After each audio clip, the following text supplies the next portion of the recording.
ওকে, যে বাণীটা উনি আজকে আমাদের সাথে নিয়ে এসেছেন সেটা হচ্ছে যাকব 2:17। একইভাবে বিশ্বাসের সঙ্গে যদি কর্ম যুক্ত না হয় তাহলে সেই বিশ্বাস মৃত।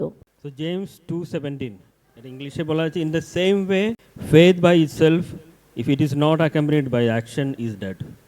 আমাদের বিশ্বাসের সাথে আমাদের কার্য করতে হবে। You have to we have to work with the faith. আমাদের উপরে বিশ্বাস আছে কিন্তু আমাদের এই বিশ্বাস নিয়ে আমাদের কার্য করতে পারছি না, তার মানে এই বিশ্বাসের কোনো দাম নেই। ইট ইজ এই বিশ্বাসটা মারা গেছে। বিশ্বাসের সাথে আমরা যখন কাজ করতে পারবে, বিশ্বাস নিয়ে আমরা কাজে এগোতে পারবে, তাহলে ওই বিশ্বাসটা জীবিত থাকবে। Jesus Christ is with us always. এই কথাটা সবসময় মাথায় রাখবে। বাইবেলে অনেকটা স্টোরিজ আছে, অনেকটা এক্সাম্পল আমরা দেখতে পারবো। আব্রাহাম, তারপর পিটার, নোয়া, এরা সব বিশ্বাস করেছে, তার সাথে সাথে কাজও করেছে। তো আমরা কি করে আমাদের বিশ্বাসটাকে আমাদের কাজে রাখতে হবে, বিশ্বাস রাখতে হবে। যদি আমরা ভাবি আমাদের ধরো আমাদের কোনো রোগ আছে, বা আমাদের ফিনান্সিয়ালি আমাদের ডাউন আছে, বা আমাদেরকে কোনো কাজ করতে হবে, আমাদের উপরে বিশ্বাস আছে কিন্তু আমাদের করার ওই ক্ষমতাটা আমাদের কাছে নেই, কিন্তু ওইটা তোমাদের কি করতে হবে, সেটা উপরে জিসাস ক্রাইস্টের উপরে দিতে হবে ওই জিনিসটাকে। You have to trust on God. আমার লাইফে অনেকটা এক্সাম্পল আমি বলতে পারবে, কেন আমার লাইফেও অনেকটা আমার হয়েছে এরকম। আমি শুধু বিশ্বাসের উপরে চলতো, ওটাই ঠিক কাজে হয়ে যেত। আমার জানি না কি করে হচ্ছে, সেটা ইজ ডিপেন্ড অন গড, কিন্তু আমাকে কাজে এগোতেই হবে। আপনারও বিশ্বাস করতে থাকবে। আপনার কোনো রোগ আছে, কোনো ফিনান্সে কোনো সমস্যা আছে, বিশ্বাস করে এগোতে থাকুন। It will be complete 100%, I am telling. এটা করতে হবে, এটা হবে মানে হবেই। শুধু বিশ্বাস না, ভালো করে বিশ্বাস করবে। বাইবেলে এটা বলেছে পিটারকে বলেছে, পিটার যিশুকে দেখেছি, যিশু জলের উপর দিয়ে আসছে। পিটার বলছে আমি কি চলে যাব তাহলে তোমার সাথে? যিশু বলছে চলে এসো। পিটার হ্যাঁ ঠিক আছে আমি যাচ্ছি। জলের উপরে দিয়ে যাচ্ছে, কিন্তু পাশে হাওয়া বাতাস সব দেখে ও ঘাবড়ে গেছে, ও জলে ডুবে গেল। তারপরে তখন যিশু কি বলছো, অল্প বিশ্বাসী করে রাখছে। মানে তোমাকে বিশ্বাস রাখতে হবে, এমন বিশ্বাস রাখতে হবে জিসাস ক্রাইস্ট আমার সঙ্গে আছে, আমার কিছু হবে না, আমাকে কেউ কিছু করতে পারবো না। আমার বিশ্বাসের উপর আমি যদি চলে, nobody can hit me, nobody can beat me, I can reach my destiny with the help of the God. ওকে, এতটা বলে আমি আমার এটা রাখছি। ধন্যবাদ প্রভু, ধন্যবাদ। Praise the Lord. সবাইকে জয় যিশু। তাহলে আজকে আমার ওয়ার্ড অফ এক্সল্টেশন আছে। তো আজকে আমরা পড়ব যোব 5:19। ইয়োব 5:19। 6টি বিপর্যয় থেকে তিনি তোমাকে রক্ষা করবেন, সপ্তমটিতেও কোনো অনিষ্ট তোমাকে স্পর্শ করবে না। ইংলিশে আছে from 6 calamities he will rescue you, in 7 no harm will touch you. তো এখান থেকে বোঝা যাচ্ছে 6টা ক্যালামিটিস আছে, মানে 6টা বিপর্যয়। তাই তো আমাদের লাইফে বিপর্যয় আসতেই থাকে, আমাদেরকে পার হতে হবে 6টা স্টেজে পার হতে হবে। 7 স্টেজ ওটার জন্য আসতে হবে না, ওটাতে পার করতে হবে না, তার আগে প্রভু যিশু আমাদেরকে কি করবে, উদ্ধার করে দেবে। এখানে জবের ক্ষেত্রে আমি বলি, জবের আগে আমি একটুখানি ইন্ট্রোডাকশন দিই, যেটা হচ্ছে জেনেসিসে আমরা জানি যে 6 দিন কি করেছে পরমেশ্বর, পৃথিবী সব কিছু বানিয়েছে, 7th ডেতে কি করেছে, রেস্ট নিয়েছে। তাই তো সব কিছু কমপ্লিট হয়ে যাওয়ার পর রেস্ট নিয়েছে। যখন ক্রুসিফাইড হয়েছিল সেখানে 7টা বাণী প্রচার হয়েছিল, তাই তো। এবং 7 নম্বর বাণীতে কি বলা হয়েছিল লাস্টে, ইট ইজ ফিনিশড। হ্যাঁ, সেখানে কি হয়েছিল, ঈশ্বর প্রভু যীশু খ্রিস্ট তার পিতার সাথে রিইউনিয়ন হয়েছিল, সে আবার তার কাছে ফিরে গিয়েছিল। তার মানে কি, তাকে 6টা স্টেজে তাকে সেই কঠোর পরিশ্রমের মধ্যে যেতে হয়েছে। আমাদের জন্য সে পাপ স্বীকার করেছে, আমাদের জন্য সে বলিদান দিয়েছে, দেওয়ার পরে লাস্টে সে তার পিতার কাছে গিয়ে সে উপস্থিত হতে পেরেছে। তা আমাদের জীবনেও সেই রকমই, আমাদের জীবনে অনেক ছোট থেকে আমরা যদি মনে করি, আমরা যদি বড় হই, আমাদের একটা ইংলিশে একটা কবিতা আছে 7 এজেস অফ মেন, সেখানেও আমাদের যে ছোট থেকে একটা ছোটবেলা থাকে, তারপরে তার একটু স্কুল গোয়িং বাচ্চারা থাকে, তারপরে আবার অ্যাডোলেসেন্ট মানে সে কলেজে পড়তে থাকে। বিভিন্ন স্টেজে বিভিন্ন ধাপে আমাদের কষ্টের মধ্যে দিয়ে যেতে হয়। একটা ছোট বাচ্চাকেও যেতে হয়, তারপরে যে স্কুলে পড়ছে তাকেও যেতে হয়, তারপরে হচ্ছে যে কলেজ আছে তারও একটা মানে সেখানেও একটা সে সংঘর্ষ করেছে। এইরকম সংঘর্ষ করতে করতে তারপরে যখন আমরা একটা ম্যাচিওর এজে যখন হচ্ছে 40-50 এজ, হ্যাঁ, তখন আমরা কি হচ্ছে না প্রভুর সাথে মানে ঈশ্বরের কাছাকাছি আমরা বুঝতে চেষ্টা করি যে ঈশ্বর আমাদের জন্য কি রেখেছে।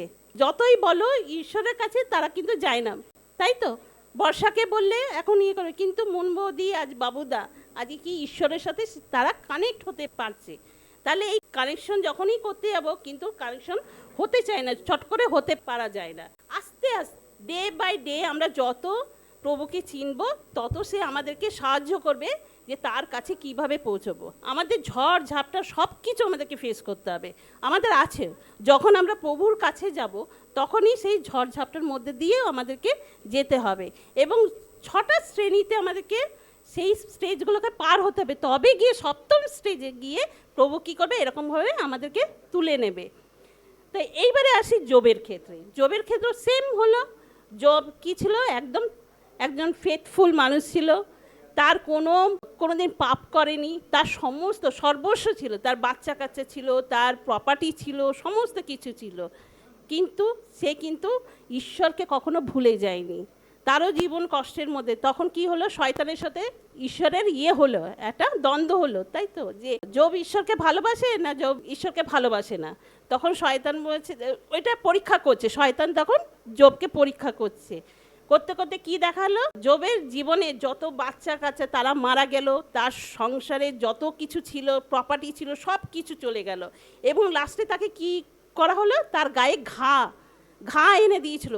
কিন্তু তখনও সেই কষ্টের মধ্যেও সে কিন্তু বলেছে, আমি এরকম, আমাকে প্রভু যদি আরও কষ্ট দেয় তাতেও আমার কোনো যায় আসে না।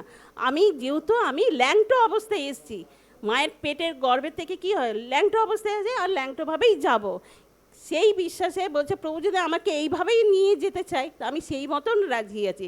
কিন্তু সেই লাস্ট মুহূর্ত সে কিন্তু ঈশ্বরকে ভুলে যায়নি। হ্যাঁ, সেই তখন তাকে কি হলো না, লাস্ট স্টেজে যখন দেখলো ঈশ্বর যে সে তো আমার দিকে একদম পুরো মনোনীত, এটা ঈশ্বরের পরিকল্পনা, সে একজন চুজেন, সে একজন তার পরিকল্পিত একজন লোক যে ঈশ্বরকে ভালোবাসে। এবং লাস্টে কি করলো, যত কিছু তার কাছে কেড়ে নেওয়া হয়েছিল সব তার ডাবল করে দিয়ে দিয়েছিল। তার 140 বছর বয়স পর্যন্ত তাকে ফেরত দিয়ে দিয়েছিল এবং তাকে তার সন্তানদেরকে মেরে দিয়েছিল, সেই সন্তানদের আরও তাদের ডাবল করে তার ফ্যামিলিতে আরও এনে দিয়েছিল, আবার সমৃদ্ধভাবে সে তার জীবনযাপন করলো। এইখানেই আমার বলার যে আমাদের যতই জীবনে যুদ্ধ আসুক প্রভু যিশুকে ছাড়বো না, উনি আমাদের রাস্তা করে দেবে, এটাই হচ্ছে আমাদের কথা। মানে 6বার এখানেও আছে যে ধর্মীজন, জব একজন ধর্মীজন ছিল, ধর্মীজন 7বার পড়লেও তাকে উঠিয়ে নেওয়া হবে। কিন্তু এখানে আমাদের ঈশ্বর কি বলছে, যে তোমাকে 6বার পড়ো না, 7বারে আমি তোমাকে তুলেই নেব, তোমাকে আর কষ্ট ভোগ করতে হবে না। আমাদের জীবনেও হচ্ছে সেই রকমই। সুতরাং আমরা কখনো ভুলে যাব না যে আমাদের কষ্ট আছে, আমরা হাঁপিয়ে যাব বা সুইসাইড করে নেব, আমরা দুঃখী হয়ে যাব, আমরা কান্নাকাটি করব, কোনো দরকার নেই। ঈশ্বরের হাতে সমস্ত কিছু ছেড়ে দাও। তোমার রোগ হচ্ছে, আমার আজকে এখানে ব্যথা, সব ছেড়ে দাও। প্রভু তোমার হাতে আমি ছেড়ে দিলাম, এই ব্যথা এই বেদনা সব ছেড়ে দিলাম, আমার সংসারে যত সমস্যা সব ছেড়ে দিলাম, তুমি দেখে নেবে।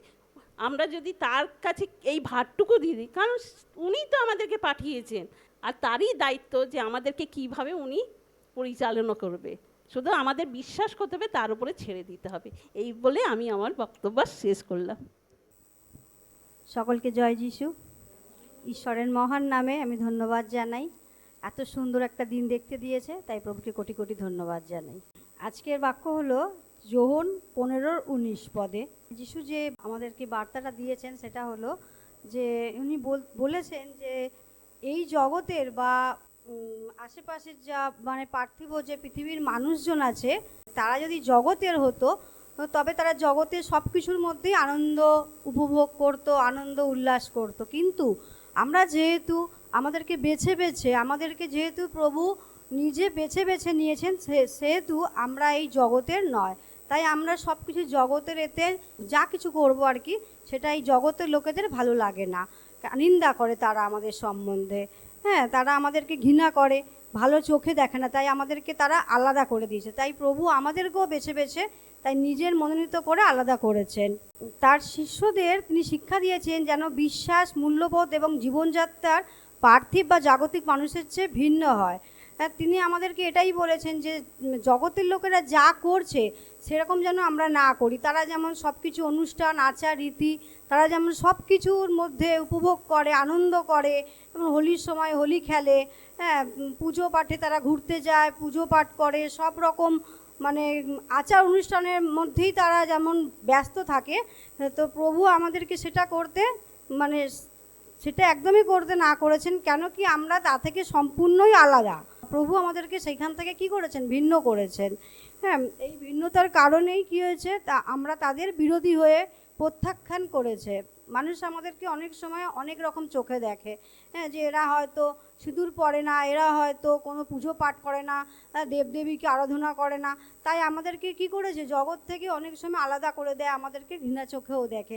অনেক সময় আমাদেরকে কোনো শুভ কাজে ডাকা হয় না, কেন কি এরা পুজো পাঠ করে না, এরা সিঁদুর পরে না, এদেরকে হয়তো ডাকলে হয়তো আমাদের হয়তো অনেক কাজ হয়তো ভালো হয় না, এরকম কিছু কিছু মানুষের মনেও ধারণা জন্মেছে।